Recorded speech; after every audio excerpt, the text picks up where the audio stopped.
ഓം ശ്രീ ഗണേശായ നമ. ഓം ശ്രീ ഗണേശ ശാരദാ ഗുരുഭ്യോ നമ. ഓം സദാശിവസമാരംഭാം ശങ്കരാചാര്യമധ്യമാം അസ്മദാചാര്യപര്യന്താം വന്ദേ ഗുരുപരമ്പരാം. ഓം ശിവം ശിവകരം ശാന്തം ശിവാത്മാനം ശിവോത്തമം ശിവമാർഗപ്രണേതാരം പ്രണതോസ്മി സദാശിവം. സർവമംഗളമാംഗല്യേ ശിവേ സർവാർത്ഥസാധികേ ശരണ്യേ ത്രംബകേ ഗൗരി നാരായണി നമോസ്തുതേ. ഓം ശ്രീ മഹാദേവ്യൈ നമ. ഓം ശ്രീ ലളിതാംബികായൈ നമ. ഹരി ഓം.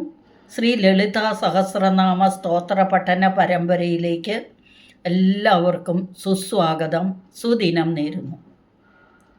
കഴിഞ്ഞ ക്ലാസ്സിൽ 85 വരെയുള്ള ശ്ലോകങ്ങളാണ് പഠിച്ചത്. 85 വരെയുള്ള ശ്ലോകങ്ങൾ പഠിച്ചു കഴിഞ്ഞപ്പോൾ 392 നാമങ്ങൾ പഠിച്ചു കഴിഞ്ഞു. ഇന്ന് നമുക്ക് പഠിക്കേണ്ടത് 86 മുതൽ 90 വരെയുള്ള ശ്ലോകങ്ങളാണ്. ആദ്യം ശ്ലോകം വായിക്കാം. പ്രഭാവതി പ്രഭാരൂപ പ്രസിദ്ധ പരമേശ്വരി മൂലപ്രകൃതിരവ്യക്ത വ്യക്താവ്യക്തസ്വരൂപിണി വ്യാപിനി വിവിധാകാര വിദ്യാവിദ്യാസ്വരൂപിണി മഹാകാമേശ നയന കുമുദാഹ്ലാദ കൗമുദി ഭക്തഹാർദതമോഭേദഭാനുമദ്ഭാനുസന്തതി ശിവദൂതി ശിവാരാധ്യ ശിവമൂർത്തി ശിവങ്കരി ശിവപ്രിയ ശിവപര ശിഷ്ടേഷ്ടാ ശിഷ്ടപൂജിത അപ്രമേയ സ്വപ്രകാശ മനോവാചാമഗോചര ചിച്ഛക്തിചേതനാരൂപ ജഡശക്തിർജഡാത്മിക ഗായത്രീ വ്യാഹൃതി സന്ധ്യ ദ്വിജവൃന്ദനിഷേവിത. ആദ്യത്തെ ശ്ലോകം എടുക്കാം. പ്രഭാവതി പ്രഭാരൂപ പ്രസിദ്ധ പരമേശ്വരി മൂലപ്രകൃതിരവ്യക്ത വ്യക്താവ്യക്തസ്വരൂപിണി. 7 നാമങ്ങളുണ്ട് ഈ ശ്ലോകത്തിൽ. പ്രഭാവതി പ്രഭാരൂപ പ്രസിദ്ധ പരമേശ്വരി മൂലപ്രകൃതി അവ്യക്ത വ്യക്താവ്യക്തസ്വരൂപിണി. അങ്ങനെ 7 നാമങ്ങൾ.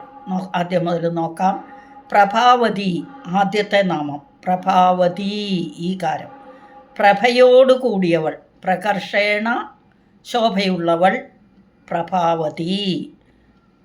അടുത്ത നാമം പ്രഭാരൂപ, പ്രഭയുടെ രൂപത്തോടു കൂടിയവൾ, പ്രഭയുടെ രൂപത്തോടു കൂടിയവൾ പ്രഭാരൂപ. പ്രസിദ്ധ മൂന്നാമത്തെ നാമം. പ്രകർഷേണ സിദ്ധയായവൾ, അതായത് എല്ലാവരാലും അറിയപ്പെടുന്നവൾ എന്നർത്ഥം. പ്രശസ്ത എന്നൊക്കെ അർത്ഥം. പ്രസിദ്ധ. അടുത്ത നാമം പരമേശ്വരി. ഒരർത്ഥം പരമേശ്വരൻ്റെ പത്നി ആയതുകൊണ്ട് പരമേശ്വരി. പിന്നെ ഒരർത്ഥം സർവത്തിനും ഈശ്വരിയായിരിക്കുന്നു, എല്ലാത്തിനെയും ഈശിക്കുന്നവൾ, ഭരിക്കുന്നവൾ, നിയമിക്കുന്നവൾ എന്നൊക്കെ അർത്ഥത്തിലും ശ്രേഷ്ഠ എന്ന അർത്ഥത്തിലും പരമേശ്വരി. അതായത് പരമശിവൻ്റെ പത്നി ആയതുകൊണ്ടും എല്ലാത്തിൻ്റെ ഉള്ളിലും ആത്മസ്വരൂപത്തോടു കൂടി സ്ഥിതി ചെയ്യുന്നതുകൊണ്ടും ദേവി പരമേശ്വരി, ശ്രേഷ്ഠയായവൾ, ഈശ്വരിയായവൾ, എല്ലാത്തിനും പ്രപഞ്ചത്തിന് മുഴുവൻ ഈശ്വരിയായവൾ എന്ന അർത്ഥത്തിൽ പരമേശ്വരി. അടുത്ത നാമം മൂലപ്രകൃതി. മൂലം എന്ന് പറഞ്ഞാൽ കാരണം. അപ്പോൾ മൂലപ്രകൃതി എന്ന് പറഞ്ഞാൽ സൃഷ്ടിക്ക് മുമ്പുള്ള പ്രകൃതി, അത് സൃഷ്ടിമൂലമായ തത്വം. പ്രകർഷേണ കൃതമാകുന്നത് പ്രകൃതി. അപ്പോൾ അത് ദേവി തന്നെയാണ്. അതുകൊണ്ട് ദേവിക്ക് മൂലപ്രകൃതി എന്ന് പേര്. സൃഷ്ടിമൂലമായ തത്വം എന്നർത്ഥം. അടുത്ത നാമം അവ്യക്ത, വ്യക്തമല്ലാത്തവൾ. അതായത് ഒരു എന്താ പറയുക, ഇന്ദ്രിയങ്ങളാൽ കാണാൻ പറ്റത്തുമില്ല, വ്യക്തമല്ല, അവ്യക്തമാണ്. അതായത് ഒരു വിത്തിനകത്ത് എങ്ങനെയാണോ ഒരു മരം ഒളിച്ചിരിക്കുന്നത്, അതായത് ആ വിത്തിനെ ആദ്യം കുതിർത്തിട്ട് അതിനെ മണ്ണിൽ കുഴിച്ചിട്ട് അതിനൊരു മുളയുണ്ടായി, പിന്നെ അതൊരു ചെടിയായി വളർന്ന് പിന്നെയാണത് മരമാകുന്നത്. അപ്പോൾ അത്രയും വലിയൊരു മരം ആ വിത്തിലുണ്ടെന്ന് നമുക്കറിയുമോ? ഇല്ല. അതേപോലെയാണ് ദേവി എന്നർത്ഥം. അവ്യക്തയാണ് ദേവി. അതുകൊണ്ട് ദേവിക്ക് അവ്യക്ത എന്ന്, വ്യക്തമല്ലാത്തവൾ എന്ന പേര്. അതായത് ഇന്ദ്രിയങ്ങളാലൊന്നും അറിയാൻ കഴിയാത്തവൾ. ഈ പ്രപഞ്ചം മുഴുവൻ ദേവിയുടെ ഉള്ളിലിരിക്കുന്നു. അത് ആ വിത്തിനകത്ത് എങ്ങനെയാണോ മരമൊളിച്ചിരിക്കുന്നത് അതേപോലെ എന്നർത്ഥം. അടുത്തത് വ്യക്താവ്യക്ത സ്വരൂപിണി, വ്യക്തവും അവ്യക്തവുമായ സ്വരൂപത്തോടു കൂടിയവൾ. അതായത് സൂക്ഷ്മവും സ്ഥൂലവുമായ കാരണങ്ങളായി ഇരിക്കുന്നവൾ എന്നർത്ഥം. വ്യക്തവും അവ്യക്തവുമായ സ്വരൂപത്തോടു കൂടിയവൾ, വ്യക്താവ്യക്ത സ്വരൂപിണി. അപ്പോൾ ഈ ശ്ലോകത്തിൽ പ്രഭാവതി പ്രഭയോടു കൂടിയവൾ, പ്രഭാരൂപ പ്രഭയുടെ രൂപത്തോടു കൂടിയവൾ, പ്രസിദ്ധ പ്രകർഷണ സിദ്ധയായവൾ, പരമേശ്വരി പരമേശ്വരൻ്റെ പത്നിയെന്നും എല്ലാത്തിനും ഈശ്വരിയായി ശ്രേഷ്ഠയായവളെന്നും എല്ലാത്തിനെയും ഈശിക്കുന്നവളെന്നും അതിൽ ശ്രേഷ്ഠയായവളെന്നും ഉള്ളിൽ ആത്മസ്വരൂപത്തോടു കൂടിയിരിക്കുന്നവളെന്നും ഒക്കെ അർത്ഥം പരമേശ്വരി. അടുത്ത നാമം മൂലപ്രകൃതി, പ്രകൃതി സൃഷ്ടിക്ക് മുമ്പുള്ള പ്രകൃതി, അതായത് പ്രകർഷേണ കൃതമാകുന്നത് പ്രകൃതി, സൃഷ്ടി മൂലമായ തത്വം, അതിനെ മൂലപ്രകൃതി എന്ന് പറയുന്നു. അതും ദേവി തന്നെയാണ്. അവ്യക്ത, വ്യക്തമല്ലാത്തത്, ഇന്ദ്രിയങ്ങളാൽ അറിയാൻ കഴിയാത്തത്. എങ്ങനെയാണോ ഒരു മരത്തിലൊരു വിത്ത്, ഒരു വിത്തിലൊരു മരം ഇരിക്കുന്ന അതേപോലെ ദേവിയും അവ്യക്തയാണ്. അടുത്ത നാമം വ്യക്ത അവ്യക്ത സ്വരൂപിണി, വ്യക്തവും അവ്യക്തവുമായ സ്വരൂപത്തോടു കൂടിയവൾ എന്നൊക്കെ അർത്ഥം. അപ്പം ഈ ശ്ലോകം പ്രഭാവതി പ്രഭാരൂപ പ്രസിദ്ധ പരമേശ്വരി മൂലപ്രകൃതിരവ്യക്ത വ്യക്താവ്യക്ത സ്വരൂപിണി. അടുത്ത ശ്ലോകം വ്യാപിനി വിവിധാകാര വിദ്യാവിദ്യാസ്വരൂപിണി മഹാകാമേശനയന കുമുദാഹ്ലാദ കൗമുദി. മഹാകാമേശനയന കുമുദാഹ്ലാദ കൗമുദി. ഒറ്റ നാമം, 16 അക്ഷരം വരുന്ന ഒറ്റ നാമമാണ് നാലാമത്തെ നാമം. ഇതിൽ 4 നാമങ്ങളേ ഉള്ളൂ. വ്യാപിനി, വിവിധാകാര, വിദ്യാവിദ്യാസ്വരൂപിണി, മഹാകാമേശനയന കുമുദാഹ്ലാദ കൗമുദി. അപ്പം വ്യാപിനി ആദ്യത്തെ നാമം, എല്ലായിടത്തും വ്യാപിച്ചിരിക്കുന്നവൾ അല്ലേ. വ്യാപ്നോതി ഇതി വിഷ്ണു, വിഷ്ണുവിൻ്റെ നമ്മൾ വിഷ്ണു സഹസ്രനാമത്തിൽ ആദ്യത്തെ നാമം വിഷ്ണു, ഓം വിഷ്ണുർ അല്ലേ, വിഷ്ണു എന്നല്ലേ ആദ്യത്തെ നാമം. അപ്പോൾ അതിൻ്റെ അർത്ഥം എന്താ? വ്യാപിച്ചിരിക്കുന്നവൾ, എല്ലായിടത്തും വ്യാപിച്ചിരിക്കുന്നവൻ എന്നായിരുന്നു അതിൻ്റെ അർത്ഥം. അത് തന്നെ ഇവിടെ എല്ലായിടത്തും വ്യാപിച്ചിരിക്കുന്നവൾ, സർവ്വവ്യാപിയായിരിക്കുന്നവൾ, എല്ലാറ്റിലും നിറഞ്ഞിരിക്കുന്നവൾ എന്നൊക്കെ അർത്ഥം വ്യാപിനി. ഇനി അടുത്തത് വിവിധാകാര, ആകാരങ്ങൾ, ആകൃതികൾ, വിവിധങ്ങളായ ആകാരങ്ങളോടുകൂടിയവൾ എന്ന് പറഞ്ഞാലോ പല പല രൂപങ്ങളോട് കൂടിയവളാണ് ദേവി, എല്ലാത്തിലും അടങ്ങിയിരിക്കുന്നവൾ. ഈ അസുരവധത്തിൽ ചാമുണ്ട, കാളി, സപ്തമാതൃക്കൾ, ശിവദൂതി തുടങ്ങി കുറേ ദേവിമാരെല്ലാം ദേവിയുടെ വിഭൂതികളുണ്ടായിരുന്നു. അങ്ങനെ ആ വിഭൂതികളെല്ലാം ദേവി തന്നെ ഓരോ രൂപം എടുത്തതാണ്. അപ്പം അതാണ് വിവിധാകാര, വിവിധങ്ങളായ ആകാരങ്ങളോടുകൂടിയിരിക്കുന്നവൾ, വിവിധങ്ങളായി പ്രകാശിക്കുന്നവൾ എന്നൊക്കെ അർത്ഥം. അടുത്ത നാമം വിദ്യാവിദ്യാസ്വരൂപിണി, വിദ്യയും അവിദ്യയുമായ സ്വരൂപത്തോടു കൂടിയവൾ. ഈ വിദ്യ എന്ന് പറഞ്ഞാൽ വിദ്യ, ഭക്തന്മാർക്ക് ദേവി ഭക്തന്മാർക്ക് ദേവി നമ്മളുടെ ഉള്ളിലുള്ള അന്ധകാരത്തെ അവിദ്യയെ മാറ്റിയിട്ട് അവിടെ ജ്ഞാനം നൽകി, അറിവ് നൽകി, മോക്ഷത്തെ നൽകുന്നു. ഇനി ദേവിയെ ഭജിക്കാത്തവരാണെങ്കിലോ അവർക്ക് ദേവി അവിദ്യയായി നിന്നിട്ട് അവരുടെ ഉള്ളിലെ അജ്ഞാനത്തെ കൊണ്ട് ഭ്രമിപ്പിക്കുന്നവരെ. അപ്പോൾ ദേവി വിദ്യയും അവിദ്യയുമാണ്. അപ്പോൾ വിദ്യയും അവിദ്യയുമായ സ്വരൂപത്തോടു കൂടിയവൾ എന്ന അർത്ഥത്തിൽ ദേവി നമ്മൾ ഇതിൽ ദേവി മഹാത്മ്യത്തിൽ പഠിച്ചു ഇല്ലേ, അലക്ഷ്മിയായിട്ടും ലക്ഷ്മിയായിട്ടും ദേവി ഇരിക്കുന്നു. അപ്പോൾ ഭക്തന്മാർക്ക് ലക്ഷ്മിയായും വിഭക്തന്മാർക്ക് ഭക്തിയില്ലാത്തവർക്ക് അലക്ഷ്മിയായും ഇരിക്കുന്നത് ദേവി തന്നെയാണ് എന്നർത്ഥം. അച്ഛൻ നമ്മൾ വിദ്യ എന്ന് പറയുന്നത് നമ്മുടെ ഉള്ളിലുള്ള അറിവ് അല്ലെങ്കിൽ ജ്ഞാനത്തെയാണ് വിദ്യ. അവിദ്യ എന്ന് പറയുന്നത് അജ്ഞാനം, അന്ധകാരം, ഒന്നും അറിയത്തില്ലായ്മ അത്. അപ്പോൾ അത് രണ്ടും ദേവി തന്നെയാണെന്ന് ഇവിടെ പറയുന്നു. അടുത്ത നാമം മഹാകാമേശ നയന കുമുദാഹ്ലാദ കൗമുദി. മഹാകാമേശൻ മഹാദേവൻ തന്നെയാണ്, പരമേശ്വരൻ. അപ്പോൾ ആ പരമേശ്വരൻ്റെ നയനം കണ്ണ്, കുമുദം എന്ന് പറഞ്ഞാൽ ആമ്പൽ, ആഹ്ലാദ കൗമുദി എന്ന് പറഞ്ഞാലോ നിലാവ്. അപ്പം മഹാദേവൻ്റെ രണ്ട് കണ്ണുകളാകുന്ന ആമ്പലിന് ആഹ്ലാദത്തെ നൽകുന്ന നിലാവായിരിക്കുന്നവൻ, അതായത് ചന്ദ്രൻ ഉദിക്കുമ്പോഴാണ് ആമ്പൽ വികസിക്കുന്നത്. അതുപോലെ ദേവിയോട് കൂടുമ്പോഴാണ് ശിവന് ഇതുണ്ടാകുന്നത്. അതുപോലെ മഹാദേവനെ ആഹ്ലാദിക്കുന്ന ദേവിയോട് കൂടിയിരിക്കുമ്പോഴാണ്. അപ്പം മഹാദേവൻ്റെ രണ്ട് കണ്ണുകളാകുന്ന ആമ്പലിന് ആഹ്ലാദത്തെ നൽകുന്ന നിലാവായിരിക്കുന്നവൾ ദേവി. അതുകൊണ്ട് ദേവി മഹാകാമേശ നയന കുമുദാഹ്ലാദ കൗമുദി എന്ന് ദേവിക്ക് പേര്. അതായത് കൂ എന്ന് പറഞ്ഞാൽ ഭൂമി, മുദം എന്ന് പറഞ്ഞാൽ സന്തോഷം.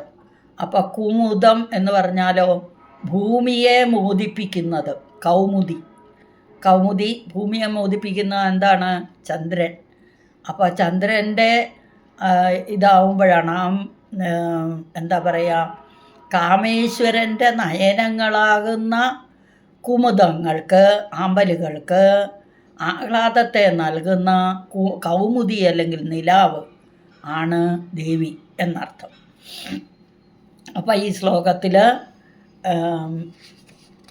വ്യാപിനി, എല്ലായിടത്തും വ്യാപിച്ചിരിക്കുന്നവൾ, വിവിധാകാരങ്ങളായ ആകാരങ്ങളോടുകൂടിയവൾ, വിദ്യാസ്വരൂപിണി, വിദ്യയും അവിദ്യയുമായ സ്വരൂപത്തോടു കൂടിയവൾ, മഹാകാമേശ നയന കുമുദാഹ്ലാദ കൗമുദി, മഹാദേവൻ്റെ കണ്ണുകളാകുന്ന ആമ്പലിന് ആഹ്ലാദത്തെ നൽകുന്ന നിലാവായിരിക്കുന്നവൾ. അപ്പോൾ ഈ ശ്ലോകം വ്യാപിനി വിവിധാകാര വിദ്യാസ്വരൂപിണി മഹാകാമേശ നയന കുമുദാഹ്ലാദ കൗമുദി. ചിലർ വായിക്കും മഹാകാമേശ നയന കുമുദാഹ്ലാദ കൗമുദി രണ്ടായിട്ട് മുറിച്ച്. അല്ല, തെറ്റാണത്. ഒറ്റ നാമാണ്, 16 അക്ഷരം വരുന്ന ഒറ്റ നാമം. ഒന്നിച്ച് മുഴുവനും ചൊല്ലണം. മഹാകാമേശ നയന കുമുദാഹ്ലാദ കൗമുദി എന്ന്. അടുത്ത ശ്ലോകം ഭക്തഹാർദ തമോഭേദ ഭാനുമൽ ഭാനുസന്തതി ശിവദൂതി ശിവാരാധ്യ ശിവമൂർത്തി ശിവങ്കരി. ഇതിൽ 5 നാമങ്ങളാണുള്ളത്. ഭക്തഹാർദ തമോഭേദ ഭാനുമൽ ഭാനുസന്തതി 16 അക്ഷരം വരുന്ന വലിയ നാമം. ശിവദൂതി അടുത്ത നാമം. ശിവ ആരാധ്യ അതിനടുത്ത നാമം. ശിവമൂർത്തി പിന്നത്തെ നാമം. ശിവങ്കരി. ഇങ്ങനെ 5 നാമങ്ങൾ. ആദ്യത്തെ നാമം എടുക്കാം. ഭക്തഹാർദ തമോഭേദ ഭാനുമത് ഭാനുസന്തതി. ഭക്തഹാർദം, ഭക്തന്മാരുടെ ഹൃദയത്തിൽ തമോഭേദം, തമോ ഗുണം എന്ന് പറഞ്ഞാൽ ഇരുട്ട് അല്ലെങ്കിൽ അജ്ഞത. ഇവിടുത്തെ ഇരുട്ടെന്ന് പറയുന്നത് അജ്ഞാനമാണ്. ആ തമോഭേദം അതിനെ ഭേദിപ്പിക്കുന്നു. തമോ ഗുണത്തെ ഇല്ലാതെയാക്കി ഭാനുമത്, ഭാനു എന്ന് പറഞ്ഞാൽ സൂര്യൻ, ഭാനുസന്തതി, അതായത് ഭക്തന്മാരുടെ ഹൃദയത്തിലുള്ളതായ അജ്ഞാനമാകുന്ന അന്ധകാരത്തെ മുഴുവൻ ഇല്ലാതെയാക്കി അവരിൽ ജ്ഞാനത്തെ കൊടുത്ത് അനുഗ്രഹിക്കുന്നു ദേവി. അതുകൊണ്ട് ദേവിക്ക് പേര് ഭക്തഹാർദ തമോവേദ ഭാനുസന്തതി. ഭാനുസന്തതി എന്ന് പറഞ്ഞാൽ ഭാനുവിൻ്റെ കിരണങ്ങൾ, ആ രശ്മികൾ, സൂര്യൻ്റെ രശ്മിയാണ്. അപ്പോൾ ആ സൂര്യരശ്മി തമോ ഗുണത്തെ ഭേദിക്കുന്ന സൂര്യകിരണങ്ങളെ പോലെ അനുഗ്രഹിക്കുന്നവളാണ് ദേവി. അതുകൊണ്ട് ദേവിക്ക് പേര് ഭക്തഹാർദ തമോവേദ ഭാനുസന്തതി. ഇനി അടുത്ത നാമം ശിവദൂതി. ശിവനെ ദൂതനാക്കിയവൾ. ദൂതനായിട്ട് എങ്ങനെയാണോ ശ്രീരാമന് ദൂതൻ അല്ലെങ്കിൽ സുഗ്രീവന് ദൂതനായിട്ട് ഹനുമാൻ പോയത് അതുപോലെ, അല്ലെങ്കിൽ ശ്രീരാമൻ്റെ ദൂതനായിട്ട് സീതയെ കാണാൻ പോയത് അതുപോലെ, ഇവിടെ ശിവനെ ഒരു പ്രാവശ്യം ദേവി ദൂതനാക്കിയിട്ടുണ്ട്. അതായത് ശുംഭ നിശുംഭ വധം നടക്കുമ്പോൾ അവിടെ രക്തബീജൻ ഒരു അസുരനുണ്ടായിരുന്നു. ആ രക്തബീജ വധത്തിൽ അവനെ വധിക്കാൻ വേണ്ടി ദേവിക്ക് ശുംഭ നിശുംഭന്മാരുടെ അടുത്തേക്ക് ഭഗവാനെ പറഞ്ഞു വിടേണ്ടി വന്നു. ശിവനെ ദേവി ദൂതുമായിട്ട് കൊടുത്തു വിട്ടു. അതായത് ചെന്ന് പറയുക അവനോട്, ഇങ്ങനെ ആ സ്ത്രീ ഒരു വ്രതം എടുത്തിട്ടുണ്ട്, അവളെ ജയിക്കുന്നവരെ മാത്രമേ വിവാഹം കഴിക്കുകയുള്ളൂ. അതുപോലെ ആ ദേവിയുടെ ദൂതുമായിട്ട് ശിവൻ പോയിരുന്നു. അതുകൊണ്ട് ദേവിക്ക് ശിവദൂതി എന്ന് പേരുണ്ടായി. ശിവനെ ദൂതനാക്കിയവൾ എന്നർത്ഥം. പിന്നെ അടുത്ത നാമം ശിവ ആരാധ്യ, ശിവനെ ആരാധിക്കുന്നവൾ എന്നും ശിവനാൽ ആരാധിക്കപ്പെടുന്നവൾ എന്നും അർത്ഥം. അപ്പോൾ ശിവനെ ആരാധിക്കുന്നവളെന്നും ശിവനാൽ ആരാധിക്കപ്പെടുന്നവളെന്നും അർത്ഥം, രണ്ടർത്ഥം. അടുത്ത നാമം ശിവമൂർത്തി. ശിവൻ്റെ മൂർത്തിയായിരിക്കുന്നവൾ എന്ന് പറഞ്ഞാലോ, ശിവ എന്ന വാക്കിൻ്റെ അർത്ഥം തന്നെ മംഗളം, ഭദ്രം, സുഖം എന്നൊക്കെയാണ്. അപ്പം ഇതിൻ്റെയൊക്കെ മൂർത്തിയായിരിക്കുന്നവളാണ് ദേവി. അതുകൊണ്ട് അതായത് മംഗളമൂർത്തിയായിരിക്കുന്നവൾ. ശിവം എന്ന് പറഞ്ഞാൽ മോക്ഷം എന്നും കൂടി അർത്ഥമുണ്ട്. അപ്പം മോക്ഷത്തെ കൊടുത്ത് അനുഗ്രഹിക്കുന്നതും ദേവി തന്നെയാണ്. മംഗളസ്വരൂപിണി എന്നൊക്കെ പറയും. അപ്പം നമ്മൾ ദേവിയുടെ ഒരു ശ്ലോകം ഇല്ലേ, പ്രധാനപ്പെട്ട ശ്ലോകമല്ലേ നമ്മളെപ്പോഴും ചൊല്ലുന്നത്, സർവമംഗളമാംഗല്യ. അപ്പോൾ അത് തന്നെയാണ് ദേവി. സർവമംഗളങ്ങളും ഉള്ള മാംഗല്യമുള്ള സ്ത്രീയാണ് ദേവി. അപ്പോൾ സർവമംഗളമാംഗല്യാണ്. അതാണിവിടെ ശിവമൂർത്തി, ആ മംഗളമൂർത്തിയാണ് ദേവി എന്നർത്ഥം. ഇനി ശിവങ്കരി. ശിവം കരോതി ഇതി ശിവങ്കരി. ശിവം എന്ന് പറഞ്ഞാൽ മംഗളം, ഭദ്രം, സുഖം ഇതൊക്കെ ചെയ്യുന്നവൾ എന്ന് ഒരർത്ഥം. അതായത് ശിവത്തെ ചെയ്യുന്നവൾ എന്ന് ഒരർത്ഥം. വേറൊരർത്ഥം ശിവം കരത്തിലുള്ളവൾ. കയ്യിൽ, ദേവിയുടെ കയ്യിൽ ശിവം ഉണ്ടെന്ന് പറഞ്ഞാലോ മംഗളം അല്ലെങ്കിൽ അനുഗ്രഹം അല്ലേ, സുഖമൊക്കെ ഉള്ളവൾ എന്നും എടുക്കാം. അപ്പം ശിവങ്കരി എന്നുള്ളതിന് രണ്ടർത്ഥം. ഈ ശ്ലോകത്തിൽ ഭക്തഹാർദ തമോഭേദ ഭാനുസന്തതി, ഭക്തന്മാരുടെ ഹൃദയത്തിലുള്ളതായ അജ്ഞാനമാകുന്ന അന്ധകാരത്തെ മുഴുവൻ ഇല്ലാതെയാക്കി അവരെ ജ്ഞാനം നൽകി അനുഗ്രഹിക്കുന്നവൾ ദേവി. അതുകൊണ്ട് ദേവിക്ക് ഭക്തഹാർദ തമോഭേദ ഭാനുസന്തതി എന്ന്. എങ്ങനെയാണോ സൂര്യൻ തൻ്റെ കിരണങ്ങളെ കൊണ്ട് എല്ലാവരെയും പ്രകാശിപ്പിക്കുന്ന, അതേപോലെ ദേവി നമ്മുടെയൊക്കെ ഉള്ളിലുള്ള അജ്ഞാനത്തെ നീക്കിയിട്ട് ജ്ഞാനത്തെ നൽകി അനുഗ്രഹിക്കുന്നു. അടുത്ത നാമം ശിവദൂതി, ശിവനെ ദൂതനാക്കിയവൾ. ശിവ ആരാധ്യ, ശിവനാൽ ആരാധിക്കപ്പെടുന്നവൾ. ശിവൻ തന്നെ ആരാധിക്കുന്നു, ശിവനെ ദേവിയും ആരാധിക്കുന്നു. ശിവാരാധ്യ. ശിവമൂർത്തി, ശിവൻ്റെ മൂർത്തിയായി ഇരിക്കുന്നവൾ, മംഗളമൂർത്തിയായിരിക്കുന്നവൾ എന്നൊക്കെ അർത്ഥം. ശിവങ്കരി. ശിവം എന്ന് പറഞ്ഞാൽ മംഗളം. ആ ശിവം കരത്തിലുള്ളവൾ എന്നൊരർത്ഥം. ശിവത്തെ ചെയ്യുന്നവളെന്ന് വേറൊരർത്ഥം. അപ്പോൾ ഈ ശ്ലോകം ഭക്തഹാർദതമോ വേദഭാനുമദ്ഭാനുസന്തതി ശിവദൂതി ശിവാരാധ്യ ശിവമൂർത്തി ശിവങ്കരി. അടുത്ത ശ്ലോകം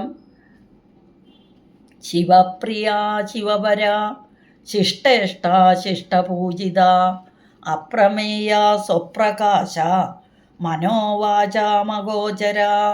ശിവപ്രിയ ശിവപര ശിഷ്ടേഷ്ട ശിഷ്ടപൂജിത അപ്രമേയ സ്വപ്രകാശ മനോവാചമഗോചര. 7 നാമങ്ങൾ. ആദ്യത്തെ നാമം ശിവപ്രിയ, ശിവന് പ്രിയയായവൾ, ശിവൻ പ്രിയമായിട്ടുള്ളവൾ എന്നൊക്കെ അർത്ഥം. ഉത്തമ ദമ്പതിമാരാണ് ശിവനും പാർവതി. അപ്പം ശിവമായത് എന്തൊക്കെയുണ്ടോ അതെല്ലാം പ്രിയമായിട്ടുള്ളവളാണ് ദേവി, അങ്ങനെയും പറയാം. അപ്പോൾ ശിവന് പ്രിയമായിട്ടുള്ളവളും ശിവനോട് പ്രിയമുള്ളവളും ശിവമായത് എന്തൊക്കെയുണ്ടോ, മംഗളമായത് എന്തൊക്കെയുണ്ടോ അതെല്ലാം പ്രിയമായിട്ടുമുള്ളവളാണ് ദേവി. അതുകൊണ്ട് ദേവിക്ക് ശിവപ്രിയ എന്ന് പേര്. അടുത്ത നാമം ശിവപര, ശിവനിൽ തൽപരയായവൾ, ശിവനിൽ താല്പര്യമുള്ളവൾ, പതിവ്രതയായവൾ എന്നൊക്കെ അർത്ഥം. അടുത്തത് ശിഷ്ടേഷ്ട, ശിഷ്ടേഷ്ട ശിഷ്ടന്മാരെ ഇഷ്ടപ്പെടുന്നവൾ എന്ന് പറഞ്ഞാലോ, ശിഷ്ടന്മാരെന്ന് പറഞ്ഞാൽ ശ്രേഷ്ഠന്മാർ.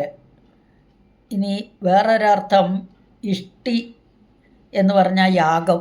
അപ്പം യാഗം ചെയ്യാനായിട്ട് ഉപയോഗിക്കുന്ന ഇഷ്ടികകളെ പോലും നമ്മൾ ഇഷ്ടിക എന്ന് പറയുന്നത് ആ യാഗത്തിന് ഉപയോഗിക്കുന്ന മണ്ണ് കൊണ്ടുണ്ടാക്കിയ കല്ലിനെയാണ്. അപ്പോൾ ശിഷ്ട എന്ന് പറഞ്ഞാൽ ശിഷ്ടന്മാരെ ഇഷ്ടപ്പെടുന്നവൾ എന്ന്, ശ്രേഷ്ഠന്മാരെ ഇഷ്ടപ്പെടുന്നവൾ എന്ന് ഒരർത്ഥം. പിന്നെ ശിക്ഷ എന്ന വാക്കിന് വിദ്യാഭ്യാസം എന്നും പിന്നെ പണിഷ്മെൻ്റ് എന്നും ഒക്കെ അർത്ഥമുണ്ട്. അപ്പോൾ ഇവിടെ ശിഷ്ടന്മാർ, ശ്രേഷ്ഠന്മാർ, നല്ല ശീലങ്ങളുള്ളവർ, അവരെ ഇഷ്ടമാണ് ദേവിക്ക്. അതുകൊണ്ട് അപ്പം ശിഷ്ടേഷ്ട. അടുത്ത നാമം ശിഷ്ടപൂജിത, ശിഷ്ടന്മാരാൽ അതായത് ശ്രേഷ്ഠന്മാരാൽ പൂജിക്കപ്പെടുന്നവൾ, സുഹൃതികളാൽ പൂജിക്കപ്പെടുന്നവൾ. നമ്മുടെ സൗന്ദര്യലഹരിയിൽ ശങ്കരാചാര്യർ പറയും, ബ്രഹ്മ വിഷ്ണു മഹേശ്വരന്മാർ പോലും പൂജിക്കപ്പെടുന്ന അങ്ങയെ, ആ ദേവിയെ പ്രണമിക്കാനോ പൂജിക്കാനോ സുഹൃതികൾക്ക് മാത്രമേ കഴിയൂ എന്ന്. അതായത് ജന്മപുണ്യം ലഭിച്ച ആൾക്കാർക്ക് മാത്രമേ ദേവിയെ പൂജിക്കാനോ ദേവിയോട് അല്ലെങ്കിൽ ദേവിയെ അനുഭവിക്കാനോ ഒക്കെ കഴിയുള്ളൂ. അപ്പോൾ ദേവിയുടെ ഈ ഓരോ നാമം നമ്മൾ ജപിക്കാൻ പോലും ദേവിയുടെ അനുഗ്രഹം വേണം. ആ അനുഗ്രഹം ഇല്ലെങ്കിൽ ഇതൊന്നും പഠിക്കാൻ നമുക്ക് പറ്റില്ല. അപ്പം നമ്മളൊക്കെ അനുഗ്രഹീതരാണ് അല്ലേ.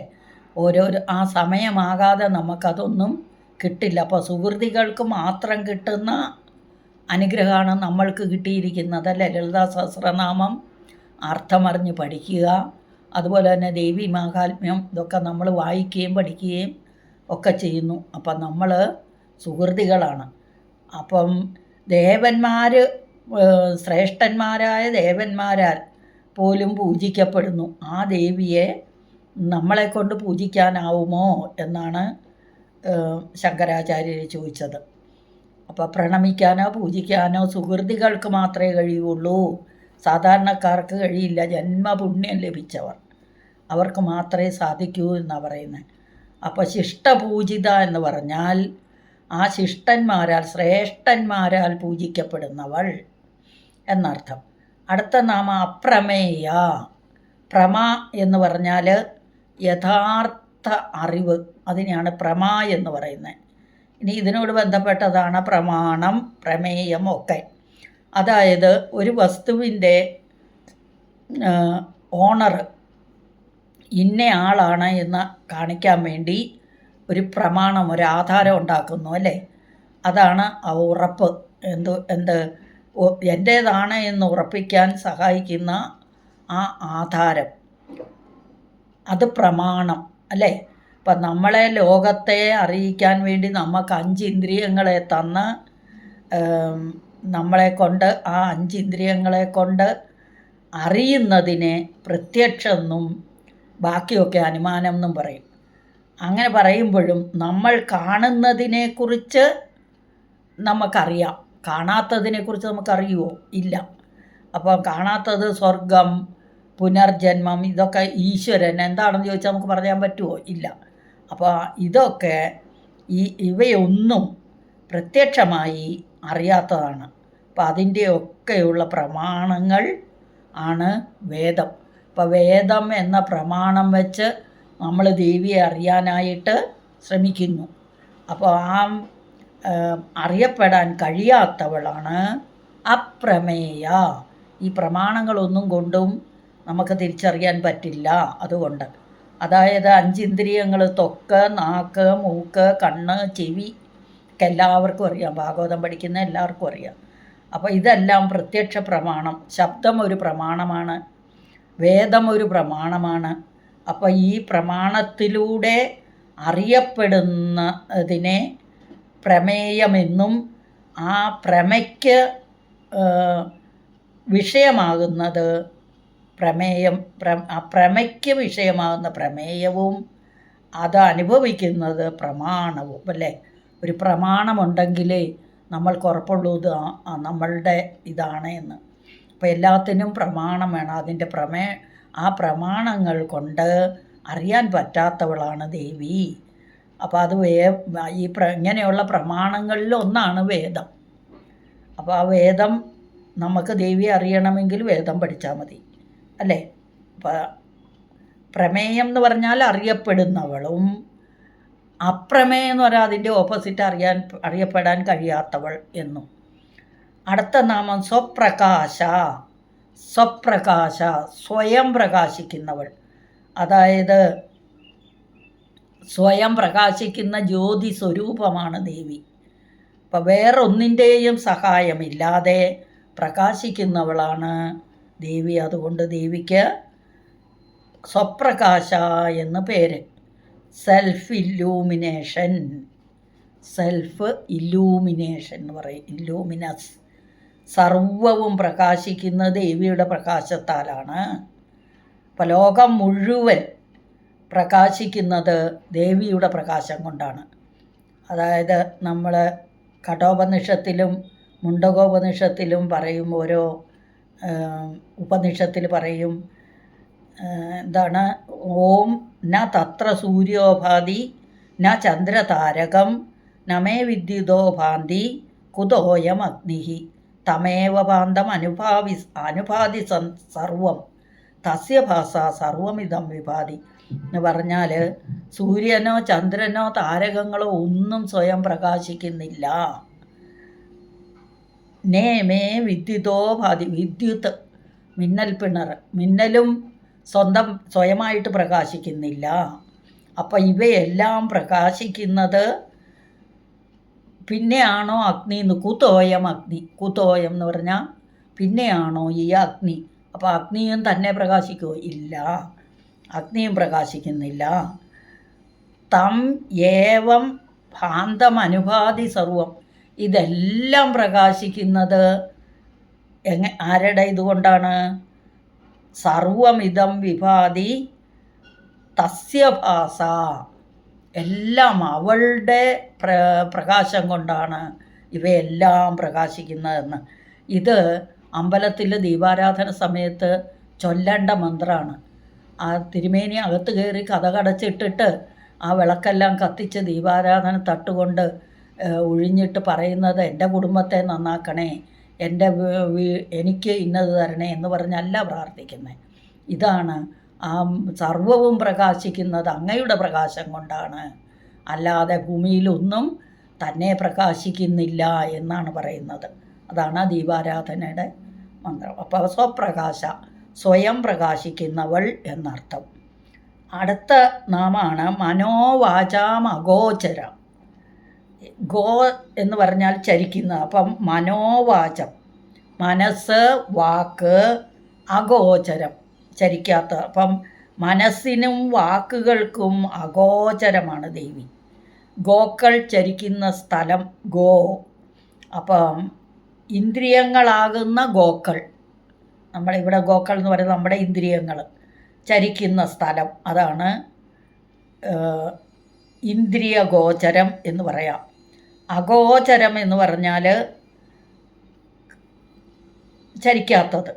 അപ്പം വാക്കിനും മനസ്സിനും അതീതയാണ് ദേവി, അറിയാൻ കഴിയാത്തവൾ അല്ലേ. വാക്ക് ഉപയോഗിച്ചാണ് നമ്മൾ കമ്മ്യൂണിക്കേഷൻ നടത്തുന്നത്. പക്ഷെ ആ വാക്കുകൾക്കും മനസ്സിനും എല്ലാത്തിനും അതീതയാണ് ദേവി. അപ്പോൾ ദേവിയെ ഇതുകൊണ്ടൊന്നും വാക്കുകൾക്കും അഗോചരയാണ്. മനോവാചാം അഗോചര. ഗോചരം എന്ന് പറഞ്ഞാൽ ചരിക്കുന്നത്, അഗോചരം ചരിക്കാത്തത്. അപ്പോൾ ഇത് ഇന്ദ്രിയങ്ങളാകുന്ന ഗോക്കൾ ചരിക്കുന്ന സ്ഥലം ഇന്ദ്രിയ ഗോചരം എന്ന് പറയും. പിന്നെ മനസ്സും വാക്കും നിസ്സഹായമായി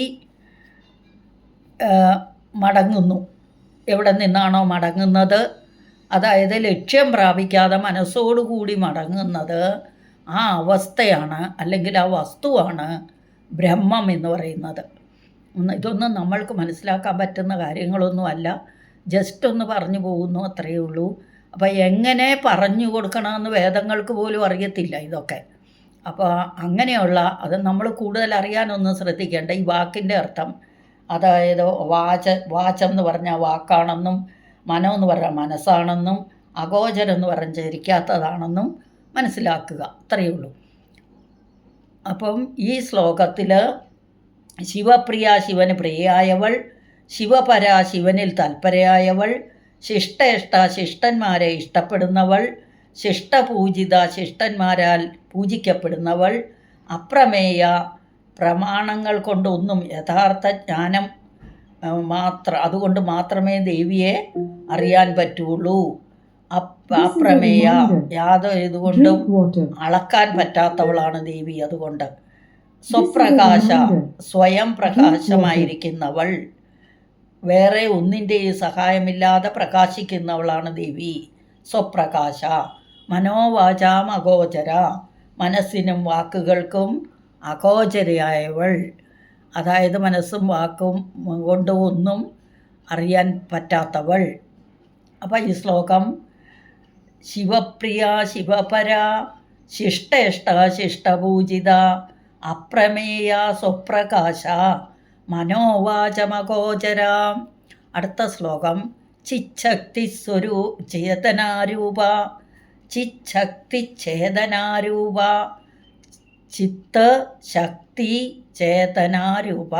ഒന്നിച്ച് പറയുമ്പോൾ ചിച്ഛക്തി ചേതനാരൂപ, ജഡശക്തിർ ജഡാത്മിക, ഗായത്രി വ്യാഹൃതി സന്ധ്യ, ദ്വിജവൃന്ദ നിഷേവിത. ചിച്ഛക്തി ചേതനാരൂപ, 8 നാമങ്ങളുണ്ട് ഈ ശ്ലോകത്തിൽ.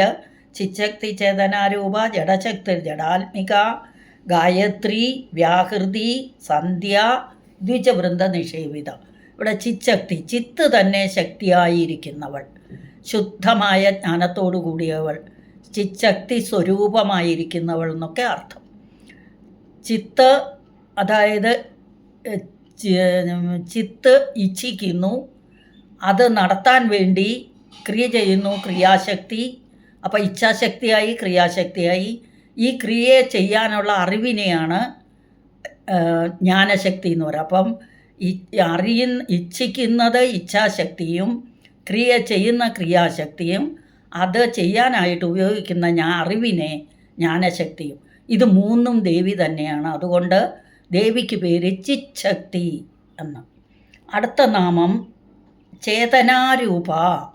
ചേതന എന്ന് പറഞ്ഞാൽ ചൈതന്യം. അപ്പോൾ ചൈതന്യ സ്വരൂപിണിയാണ് ദേവി, ചേതനാരൂപമായിരിക്കുന്നവൾ.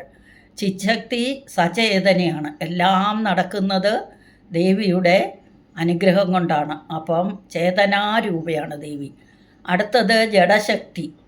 ജഡശക്തി എന്ന് പറഞ്ഞാൽ ജഡത്തിൻ്റെ ശക്തിയായിരിക്കുന്നവൾ. അപ്പോൾ ഈ ചേതന ഇല്ലാത്തപ്പോൾ ജഡമായിരിക്കുന്നു. അപ്പം നമ്മളൊക്കെ ഇങ്ങനെ പറയുക എടുക്കുകയും ഇരിക്കുകയൊക്കെ ചെയ്യുന്നത് ഉള്ള ആ ചേതന നമ്മുടെ ഉള്ളിലുള്ളത് കൊണ്ടാണ്. അത് പോയാൽ പിന്നെ നമ്മൾ ജഡമാണ്. അപ്പോൾ എല്ലാ ജഡങ്ങളിലും ശക്തി രൂപേണ സ്ഥിതി ചെയ്യുന്നവൾ എന്നർത്ഥം. അപ്പോൾ പ്രകൃതി ജഡരൂപമാണ്. ആ പ്രകൃതിയിൽ ഇരിക്കുന്ന വസ്തു ആ ദേവി ഉള്ളത് കൊണ്ടാണ് എല്ലാം നടക്കുന്നത്. അപ്പം അപരാശക്തി എന്നൊക്കെ പറയും, ജീവനില്ലാത്ത ശക്തി എന്നൊക്കെ. അപ്പം ഈ ജഡശക്തി ജഡത്തിൻ്റെ ശക്തിയായിരിക്കുന്ന ദേവി തന്നെ. അതുപോലെ ആത്മിക ജഡമായിരിക്കുന്ന ആ പ്രപഞ്ച അല്ലെങ്കിൽ പ്രകൃതിയായി കാണപ്പെടുന്നവൾ, ജഡമായിരിക്കുന്ന പ്രകൃതിയായി കാണപ്പെടുന്നത് ദേവി തന്നെ. അപ്പോൾ പ്രപഞ്ച സ്വരൂപിണിയാണ് ദേവി. ദേവിയുടെ ശരീരം തന്നെയാണ് എന്ന് പറയാം. അപ്പോൾ നമ്മളൊക്കെ മരിക്കുമ്പം നമ്മുടെ ശരീരത്തിൽ ആ ചൈതന്യമില്ല. അതുകൊണ്ടാണ് നമ്മൾ മരിക്കുന്നത്. ചൈതന്യം ഉള്ളപ്പോഴേ നമ്മൾ ജീവിച്ചിരിക്കുകയുള്ളൂ. അപ്പോൾ ആ ജീവൻ പോയി കഴിഞ്ഞാൽ ആ ജീവനാണ് ആ ചൈതന്യം, അത് ദേവി തന്നെയാണെന്നാണ് പറയുന്നത്. അപ്പം ജഡമായിരിക്കുന്ന പ്രകൃതിയെ ആയിരിക്കുന്നതും ദേവി തന്നെയാണ്. പ്രകൃതി എന്ന് പറഞ്ഞാൽ ദേവി തന്നെയാണെന്നർത്ഥം. അപ്പോൾ ആ ചൈതന്യം പോകുമ്പോൾ നമ്മൾ മരിക്കുന്നു. അപ്പോൾ ആത്മിക, ജഡത്തിനും ആത്മാവായിരിക്കുന്ന ദേവിയാണ്. അടുത്ത നാമം ഗായത്രി. ഗായത്രി ഗായന്തം ത്രായതേ ഇതി ഗായത്രി അല്ലേ. അപ്പം നമുക്ക് മന്ത്രങ്ങളിൽ വെച്ച് ഏറ്റവും വലിയ മന്ത്രം അല്ലെങ്കിൽ മഹാരാജ്ഞി, മന്ത്രങ്ങളിലെ രാജ്ഞിയാണ് ഗായത്രി മന്ത്രം. ഗായത്രി ഒരു വൃത്തമുണ്ട്, ഛന്ദസ് എന്ന് പറഞ്ഞ്, അത് മന്ത്രമാണ്. അതും ദേവി തന്നെയാണ്. അപ്പം ഈ വേദമാതാവാണ് ഗായത്രി.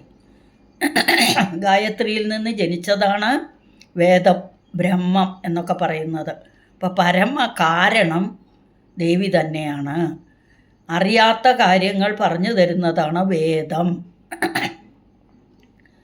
ബ്രഹ്മസാരമായ ഗായത്രി മന്ത്രം ഉപദേശിക്കുന്നതിലൂടെ വേദപഠനത്തിലേക്ക് പ്രവേശിക്കും നമ്മൾ. ഗായന്തം ത്രായതേ ഇതി ഗായത്രി. എന്താണ് ആ ഗായത്രി മന്ത്രം? ഓം തത് സവിതുർവരേണ്യം. അതാദ്യം ഓം ഭർഗോ ദേവസ്യ ധീമഹി ധിയോ യോ ന പ്രചോദയാത്. ഓം ഭൂർഭുവസ്വഃ തത് സവിതുർവരേണ്യം ഭർഗോ ദേവസ്യ ധീമഹി ധിയോ യോ ന പ്രചോദയാത്.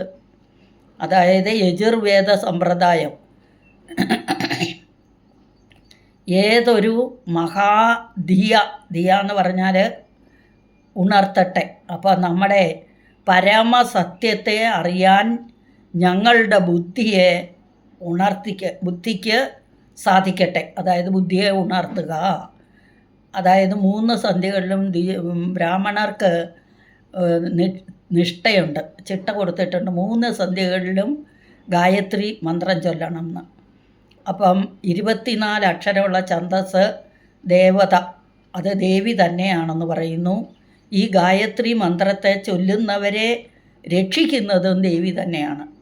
അപ്പം ആ ഛന്ദസ് എന്ന് പറഞ്ഞതുകൊണ്ട് 32 അക്ഷരങ്ങളുള്ള ശ്ലോകം, അതിനെ ആ ഛന്ദസ് എന്നൊക്കെ പറയുന്നത്. അപ്പോൾ അത് വേദമാണ്. 4 പാദം ഉണ്ടാവും. അതും ദേവി തന്നെ. അപ്പോൾ ഈ ഗായത്രി എന്ന മന്ത്രവും ദേവി തന്നെ. ഗായത്രി എന്ന് പറഞ്ഞാൽ എന്താണെന്ന് അറിയാനാണ് അത്രയും പറഞ്ഞത്. ഇതൊന്നും നമ്മളെ കൊണ്ട് വിവരിക്കാനൊന്നും പറ്റുന്ന കാര്യങ്ങളല്ല, എങ്കിൽ ജസ്റ്റ് ഒന്ന് ഇതായെന്നേ ഉള്ളൂ. അപ്പം അടുത്ത നാമമാണ് വ്യാഹൃതി. വ്യാഹൃതി എന്ന് പറഞ്ഞാൽ വ്യാഹരിക്കപ്പെടുന്നത്, ഉച്ചരിക്കപ്പെടുന്നത് എന്നൊക്കെ അർത്ഥം. അപ്പോൾ വ്യാഹൃതി പ്രണവം അഥവാ ആദിശബ്ദം, ആദ്യം ഉണ്ടായ ശബ്ദം, അതായത് ഓങ്കാരം. ആ ഓങ്കാരം എന്ന് പറയുന്നത് 3 എണ്ണം കൂടുന്ന ആ, ഉ, മ. അകാരം ജാഗ്രത അവസ്ഥയെയും, അതായത് സത്വഗുണപ്രധാനിയായ മഹാവിഷ്ണുവിനെയും, ഉകാരം സ്വപ്നാവസ്ഥ അല്ലെങ്കിൽ ബ്രഹ്മദേവനെയും സൂക്ഷ്മാവസ്ഥയെന്ന് പറയും.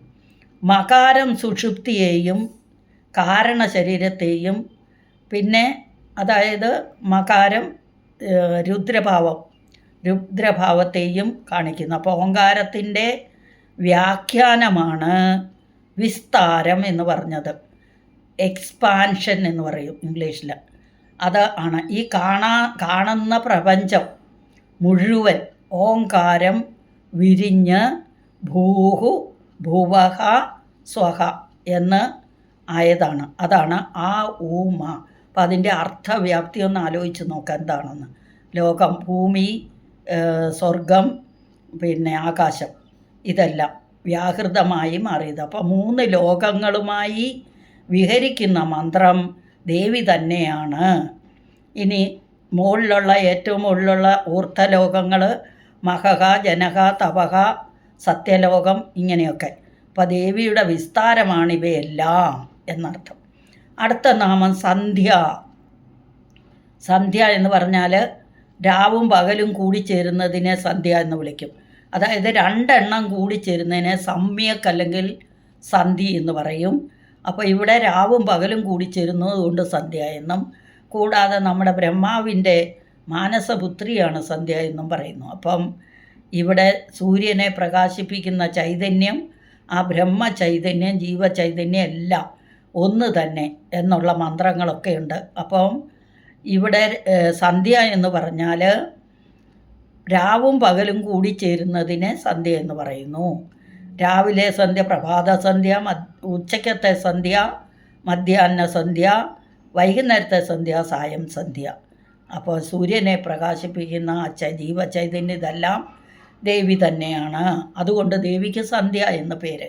അടുത്ത നാമം ദ്വിജവൃന്ദ നിഷേവിത.